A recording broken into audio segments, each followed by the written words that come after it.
오늘 우리에게 주신 말씀은 시편 126편에서 127편까지 시편 126편에서 127편입니다.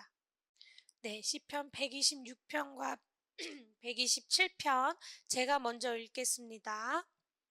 여호와께서 시온의 포로를 돌려보내실 때에 우리는 꿈꾸는 것 같았도다. 그때 우리 입에는 웃음이 가득하고 우리 혀에는 찬양이 찼었도다. 그때 문 나라 가운데에서 말하기를 여호와께서 그들을 위하여 큰일을 행하셨다 하였도다. 여호와께서 우리를 위하여 큰일을 행하셨으니 우리는 기쁘도다. 여호와여, 우리의 포로를 남방 시내들같이 돌려보내소서. 눈물을 흘리며 씨를 뿌리는 자는 기쁨으로 거두리로다. 울며 씨를 뿌리러 나가는 자는 반드시 기쁨으로 그 곡식단을 가지고 돌아오리로다. 여호와께서 집을 세우지 아니하시면 세우는 자의 수고가 헛되며 여호와께서 성을 지키지 아니하시면 파수꾼의 깨어 있음이 헛되도다. 너희가 일찍이 일어나고 늦게 누우며 수고의 떡을 먹음이 헛되도다. 그러므로 여호와께서 그의 사랑하시는 자에게는 잠을 주시는도다.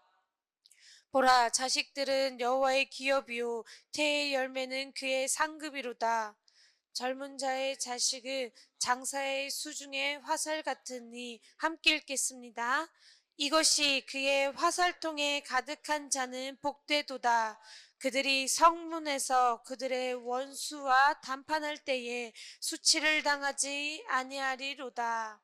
아멘. 네, 네, 죄송합니다. 저희가 지난 토요일부터 계속해서 시편에 있는 성전에 올라가는 노래를 보고 있습니다. 오늘 시편 126편, 127편의 말씀도 하나님의 성전을 향해 가며 부르는 시입니다. 우리는 이스라엘 백성들이 성전을 향해 가며 불렀던 이 시편을 통해 오늘날 우리도 하나님이 계신 이 교회에 모일 때 어떤 마음으로 무엇을 부르며 와야 하는지 알 수 있습니다. 먼저 시편 126편을 살펴보도록 하겠습니다. 시편 126편은 시온의 포로들, 즉 하나님께서 바벨론으로 잡혀갔던 이스라엘 백성들을 다시 돌아오게 해주신 것에 대한 감사로 시작합니다. 올해는 저희 나라도 일제강점기에서 광복된 지 80주년이 되는 해입니다. 우리의 역사에서 일제강점기와 일제로부터의 독립이 지금도 여전히 큰 의미를 가지고 있는 것처럼 이스라엘 백성들에게도 바벨론 포로기라는 그 역사적 사건은 너무나 큰 의미였습니다. 저희가 시편 126편의 핵심 키워드로 두 가지를 꼽을 수 있는데요. 바로 회복과 즐거움입니다. 먼저 126편의 1절과 그다음 4절에 돌려보내실 때 돌려보내주소서라고 하는 이 돌려보내다라는 표현은 원어로 회복하다라는 뜻을 가지고 있는 단어입니다. 다음으로 2절에서는 찬양이라는 단어와 5절과 6절에 기쁨이라는 이 단어들은 같은 단어인데요. 린나라고 하는 히브리어로 매우 큰 기쁨으로 인해 외치는 소리를 나타내는 단어입니다. 예를 들어 저희가 월드컵 시즌이 되면 이렇게 평소 좀 축구에 관심이 없던 사람들도 이렇게 같이 막 축구를 보잖아요. 우리나라가 이렇게 막 약간 부진한 성격으로 마치 이렇게 좀 질 것 같은 이렇게 경기를 하다가 갑자기 마지막에 막 역전골이 터지거나 이러면 어떻게 되나요? 그렇죠. 네. 저도 이제 아파트에 제가 사는 동이 이렇게 딱 그 아파트 중앙 쪽에 위치해 있는데 이렇게 골을 넣으면 정말 양쪽 창문에서 아파트 전체에 "와!" 하는 소리가 울립니다. 그죠? 어. 이렇게 너무 기쁘고 즐거울 때 나도 모르게 "와!" 하고 나는 소리, 이 소리를 바로 린나라고 합니다. 그리고 오늘 본문에서는 하나님이 이스라엘 백성들에게 행해 주신 그 회복으로 인해 이 린나, 기쁨의 소리를 내게 되었다는 것입니다. 그런데 이스라엘 백성들은 자신들뿐만 아니라 3절에서는 2절에서는 문나라, 이웃나라들도 놀랄 정도로 이 포로 귀환이라는 큰 구원을 겪었는데 또다시 4절에서 포로를 돌려보내달라고 말합니다. 분명 1절에서 포로들을 돌려보내 주셨다라고 하면서 왜 다시 4절에서는 마치 돌아오지 못한 것처럼 다시 돌려보내달라고 말할까요? 성경 원문이 기록된 구약의 히브리어나 신약의 헬라어는 모두 이 동사의 시제, 과거, 현재, 미래, 이 시제가 매우 중요한 의미를 전달합니다. 1절에서는 과거형을 써서 이미 하나님께서 행해 주신 회복을 언급합니다. 그리고 4절에서는 앞으로의 일을 의미하는 시제를 써서 앞으로도 지속적인 회복을 해주시기를 기도합니다. 즉 이스라엘 백성들은 바벨론에서 돌아오는 구원을 얻었지만 마냥 기쁨으로 이스라엘 땅에서 살기에는 현실적인 어려움들이 있었습니다. 저희가 지난 몇 주 동안 이렇게 스가랴를 묵상하면서도 함께 봤지만 이스라엘 백성들이 돌아온 땅은 너무나 오랫동안 방치되어 있었기 때문에 당장 농사를 짓는다고 해서 잘 되는 땅도 아니었고 다시 집을 짓고 터전을 세우는 데에는 다양한 어려움들을 겪고 있었습니다. 그런 상황에서 이스라엘 백성들은 하나님께서 우리를 바벨론 포로에서 회복시켜 주신 것처럼 우리 일상의 어려움들에서도 다시 회복시켜 주시기를 기도하고 있는 것입니다.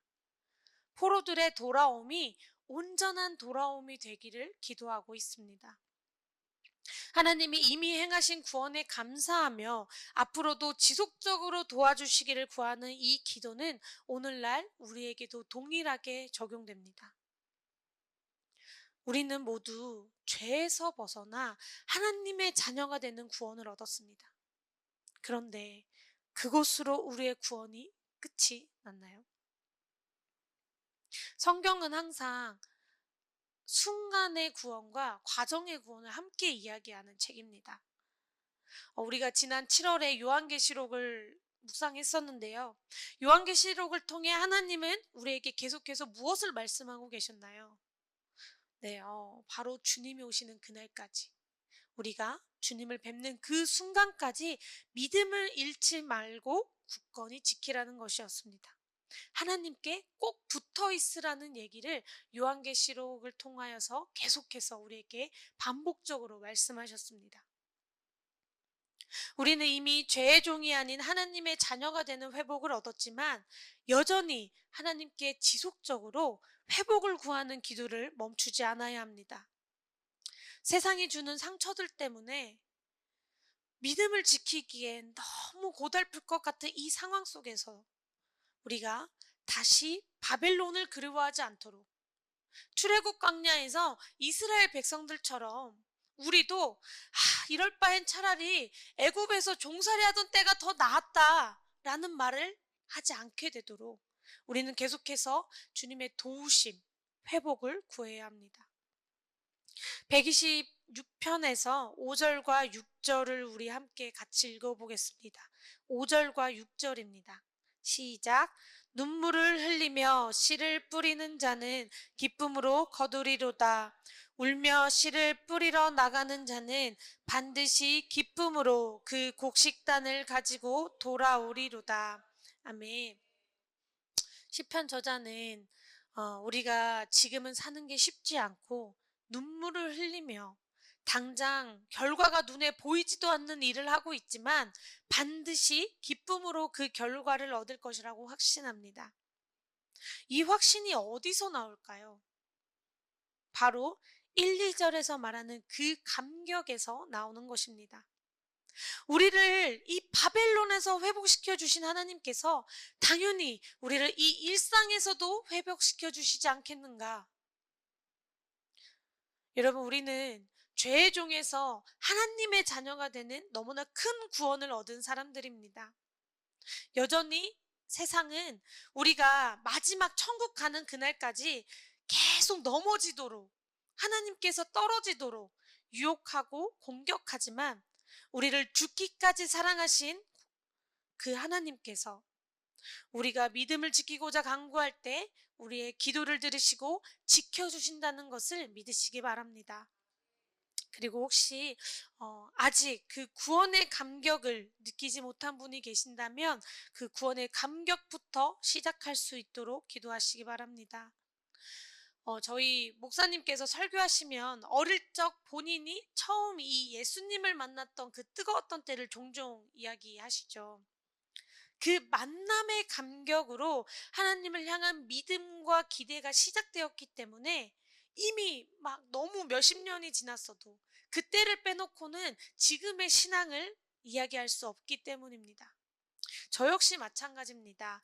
예수님을 처음 인격적으로 만난 그날의 기억이 하나님을 사모하게 만들고 또 다른 믿음의 경험들을 파생시켜서 점점 주님에 대한 확신으로 두터워져 가게 합니다. 여러분들에게도 모두 126편 1절과 같은 감사로 시작해서 5절, 6절과 같은 믿음의 고백이 나오시기를 축복합니다. 네, 그럼 우리 다음으로 127편으로 한번 넘어가 보겠습니다. 127편은 솔로몬이 쓴 시로 마치 전도서처럼 이렇게 헛되다라는 단어들이 나옵니다. 1절과 2절에서 여호와의 도우심이 없이는 집을 세우는 자의 수고도 헛되고 파수꾼의 깨어있음도 헛되다고 말합니다. 일찍 일어나고 늦게 자면서 열심히 하는 것조차 소용없다고 말합니다. 여기서 잠시 우리가 전도서나 이렇게 시편 127편의 말씀을 이해할 때 주의해야 하는 것은 이거는 인간의 노력이 아무 의미가 없다라는 것이 아니라 인간의 노력을 뛰어넘는 하나님의 주권을 인정하라는 메시지임을 저희가 우선 먼저는 기억해야 합니다. 네, 그럼 다시 이어서 127편 2절에서 여호와께서 사랑하시는 자에게 잠을 주신다고 말합니다. 우리가 밭에 이렇게 씨를 뿌려놓고 밤새 잠도 안 자고 땅만 쳐다보고 있으면 예를 들어서 3일 뒤에 나올 싹이 막 갑자기 막 주인이 너무 쳐다보고 있는데 너무 부담스러운데 어떻게 좀 빨리 튀어봐 이러면서 튀어나요 그날 밤에? 아니죠. 3일 뒤에 나올 싹은 내가 아무리 밤새 쳐다봐도 3일 뒤에 나옵니다. 네, 우리의 수고에 더해서 하나님이 일하실 거라는 그 믿음으로 우리는 쉬어야 할 때 잘 쉬고 자야 할 때 잘 잘 수 있는 것이 복입니다. 어차피 모든 것은 다 하나님이 하십니다. 그리고 이어서 3절부터는 자녀에 대한 이야기가 나오는데요. 우리나라도 아마 7, 80년대까지는 그랬을 텐데 고대 사회에서 자녀는 곧 노동력이고 재산이었습니다.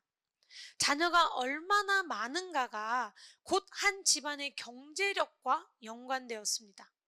농사를 더 많이 짓고 가축들을 더 많이 키우고 싶으면 그만큼 자녀가 많아야 했습니다. 또 4절과 5절에서 말하는 자녀, 특히 아들들의 기능은 집을 보호하는 것이었습니다. 당시 아들들은 이렇게 도둑이나 짐승 또는 심지어 도덕적으로 불이한 일들로부터 가정을 지킬 수 있는 힘이었습니다. 그리고 아들이 많은 집은 이웃들로부터 신의 축복을 받았다는 존경도 받았다고 합니다. 즉 자녀의 출생은 인간의 생사뿐만 아니라 경제, 치안 등 우리 삶의 중요한 부분들이 모두 하나님의 주권 아래에 있음을 가리킵니다. 127편은 솔로몬이 쓴 시입니다.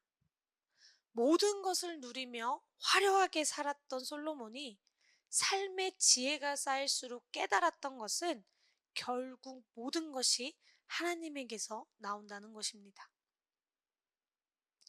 여러분, 우리가 깨닫든 깨닫지 못하든 우리 삶의 모든 영역은 하나님의 주권 아래에 있습니다. 그렇다면 우리는 주님 옆에 딱 붙어서 그 주권을 인정하며 하나님의 능력을 삶의 전 영역에서 누리게 되시기를 권면드립니다. 시편 127편의 헛되다라는 단어의 정확한 의미는 무가치하다라는 표현입니다. 하나님이 없으면 세우는 자의 수고도 무가치하고 밤새 성을 지킨 파수꾼의 수고도 무가치하다는 것입니다.